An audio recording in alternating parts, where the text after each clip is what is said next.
लड़कियां और जुएं, मेरा आज का मौजू बहुत नाजुक है। इस पर वीडियो बनाने के लिए बहुत बड़े दिल गुर्दे की ज़रूरत है। औरतें और जुओं का बड़ा ही दरीना ताल्लुक है।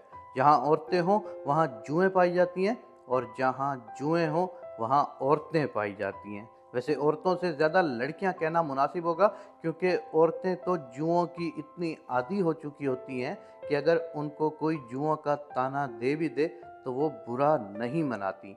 कभी ना कभी आपने भी सिल्की और रेशमी बालों में मोतिये के फूलों की लड़ियों की तरह जुएं लटकती देखी होंगी, बल्कि भटकती देखी होंगी।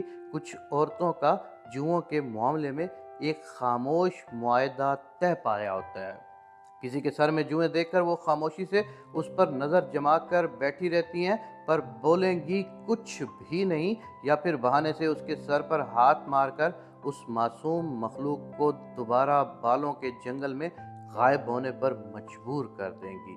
ऐसी औरत के सामने जब कोई साहिबे जूं अपने सर में होने वाली खारिश की वजह ये बयान करती है कि क्या करूं बाजी, बहुत खुश्की है सर में, तो वो एक सेकंड ज़ाया किए बिना हाँ में हाँ मिलाते हुए कहती हैं, हाँ बहन, मुझे भी ऐसे ही खारिश होती है।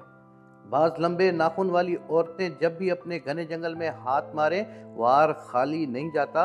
एक आध हिरन का शिकार तो पक्का है जनाब, और तो और कुछ शिकार पकड़कर भरी महफिल में चुपके से नाखून पर रखकर कत्ले आम कर देती हैं। जो लड़कियां अंधेरे में शिकार करती हैं वो कत्ल के लिए टच मोबाइल की स्क्रीन पर ही कत्लेआम कर देती हैं।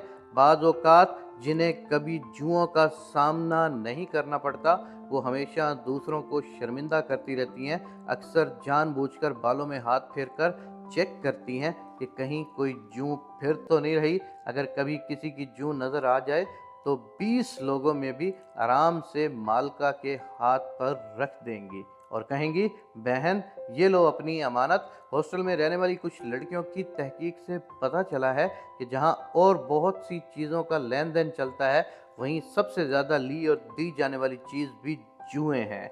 कुछ बेचारे शादीशुदा मर्द हजरात भी इस परेशानी के आलम में नजर आते हैं कि कहीं किसी खूबसूरत लड़की ने उनके कपड़ों पर उनकी बेगम का भेजा हुआ बॉडी गार्ड रेंगता हुआ देख लिया तो सारे ख्वाब चौपट हो जाएंगे। आमतौर पर सभी मुतासरा खवातीन जुओं का इल्ज़ाम बच्चों और मासियों पर लगा देती हैं और ख़ुद बड़ी सफाई से बरी ज़िम्मा हो जाती हैं। मेरी आज की वीडियो से अगर कोई मेरी बहन खुश हुई हो तो बहुत अच्छी बात है, और अगर उसने बुरा मनाया हो तो मैं उससे माज़रत करता हूँ। और हाँ, अगर किसी को भी ये लगे कि ये कहानी सच है तो लोगों तक ज़रूर पहुँचाइएगा।